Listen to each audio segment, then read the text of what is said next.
سلامونه دوستانو. ارواپوه ته دروغ ویل څه زیان لري؟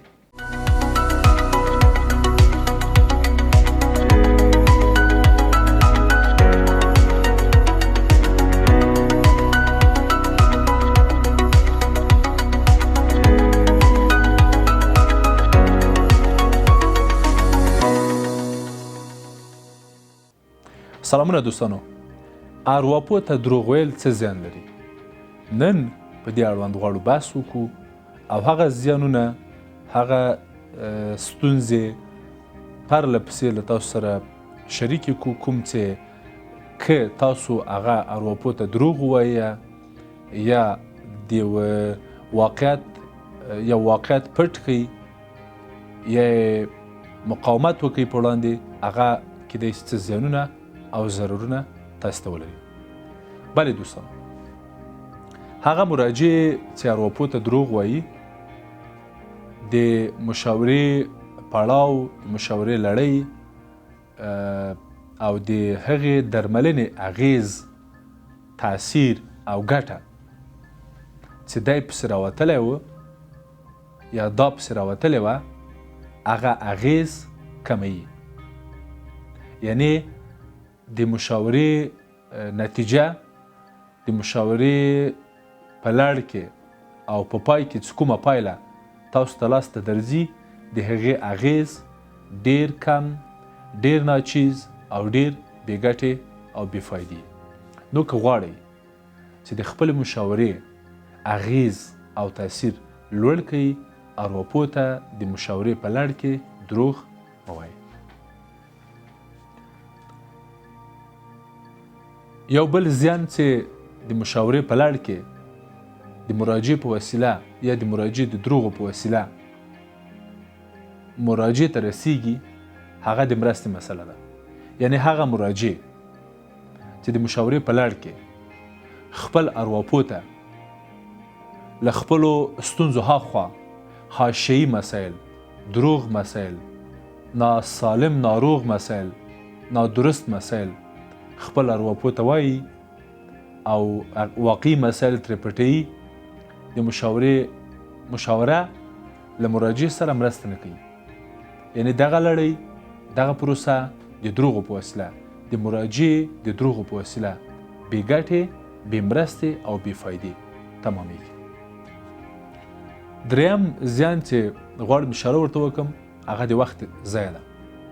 یعنی هغه مراجع چې په جلسه کې خپل ارواپوه ته له واقعي مسایلو ورهاخوا یو بل شی، یو ناسالم شی، دروغ مورد، غلط مسایل او بې مورده مسایل د دروغو په شکل خپل ارواپوه ته وایي یا ورسره شریکوي، صرف دا کار کوي چې دی وخت ضایع کوي.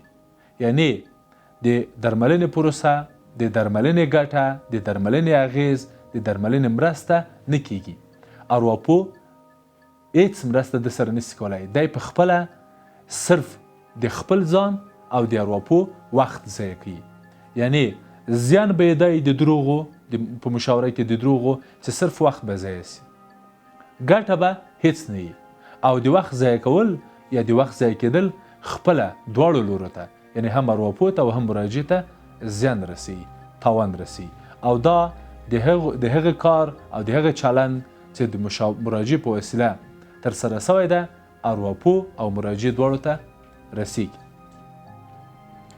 یو جدي مورد چې غواړم اشاره ورته وکړم دوستانو، هغه د درملنې مسله ده. زه فکر کوم چې ارواپوه او مراجع دواړه په دې موخه او په دې مقصد د درملنې خونې ته راغلي وه تر څو مراجع خپله ستونزه ووایي، ارواپوه د هغې ستونزې څلور خواوې وسنجي او د خپل مسلک، تجربې او تخصص په اساس مراجع ته د حل لارې وروښيي او دی لاړ سي مراجع خپله ستونزه په خپله حل کړي. اما کله چې دلته په دغه پروسه کې، په دغه لړۍ کې مراجع خپل ارواپوه ته دروغ وایي، دغه درملنه اصلا نه ترسره کیږي. یعنی هغه موخه چې زموږ وه چې باید درملنه وسي، هغه موخه په ټپه درېږي. یعنی د دروغو په وسیله، د مراجع د دروغو په وسیله د درملنې پروسه هغه کېږي، درملنه اصلا نه ترسره کېږي، د درملنې پروسه په ټپه درېږي. بل جدي مورد د دروغو دا ده چې دروغ یو عادت ده دوستانو. ارواپوهان دا خبره کوي چې کله چې تاسو دروغ وایي بیا مجبور یو بل چرته مو وایه، او کله چې تاسو راځئ جلسې ته او له ارواپوه سره صحیح او واقعي خبرې نه شریکوئ او دروغ ورته وایي، تاسو ممکن مجبور سئ چې د جلسې له پیله او تر پایه د همغه لومړي ناسالم حرکت په اساس د لومړیو دروغو په وسیله تاسو د جلسې یا د ټولې درملنې تر پایه پورې ارواپوه ته دروغ ووایه. یعنی د یوه دروغ لپاره تاسو مجبور یئ چې 50 نور رښتیا هم په دروغ واړوئ. یعنی کله چې تاسو دروغ وایه تاسو مجبور یئ چې بیا هم دروغ وایه، او همدغه دروغ چې دلته نن په جلسه کې وایي سبا ته په نور او د ژوند په نورو اړخونو او نورو برخو کې هم وایي. نو بنان دا چې تاسو نورو دروغو ته مجبور نسئ، دروغ مه وایئ. هر چېرته چې دروغ وایي ښه کار نه ده، سالم کار نه ده. د مشاورې په لړ کې او له خپل ارواپوه سره دروغ ویل خو قطعا تاسو ته ګټه او فایده نشي رسولی. بل مورد اصلا جدي مورد چې غواړم اشاره ورته وکړم دوستانو، هغه د درملنې توقف ده. کله چې یو مراجع د مشاورې په لړ کې خپل ارواپوه ته دروغ وایي او دی راغلی په دې خاطر چې درملنه ترسره سي، دی راغلی په دې خاطر چې درملنه وسي، دغه دروغ د دې لامل ګرځي چې درملنه توقف سي. دغه دروغ د دې زمینه برابري چې درملنه ودرېږي، یعنی درملنه مخته لاړه نسي او د ده درملنه ونسي، مراجع تداوی نسي، د مراجع ستونزه حل نسي، او دا کار خپله مراجع د دروغو په وسیله وکړي. نو که احیانا تاسو ګورئ په خپل چاپیریال کې یا په خپله درملنه کې چې تاسو کله ناکله په درملنه کې یا له درملنې نه ګټه نه اخلئ، تاسو ورځئ ډاکټرانو ته، تاسو ورځئ ارواپوهانو ته، اما بیرته راګرځئ او ګټه نه سئ ترې اخیستی، بیرته راګرځئ او تداوي مو نه کېږي، بیرته راګرځئ او هېڅ لاسته نه راوړئ. یو احتمال داسته، یو دلیل داسته، او کیدای سي چې تاسو واقعي مسایل خپل درمل هغه چاته چې درملنه مو کوي هغه ته مو خپل واقعي مسایل نه دي ویلي، هغه مو په انحراف کې او په کږلېچ کې اچولی او خپله مو هم خپله درملنه په توقف کې او په ټپه درولې ده متاسفانه. وروستی مورد چې غواړم اشاره ورته وکړم دوستانو، په درملنه کې ځنډ ده. یعنی کله چې تاسو راځئ چې مشاوره مو وسي، درملنه مو وسي، ستونزه مو حل سي، ناروغي مو تداوي سي، اما راځئ دروغ وایي، دا د دې لامل ګرځي چې د درملنه مو د درملنې په وړاندې مو خنډ رامنځته سي یا مو په درملنه کې ځنډ رامنځته سي.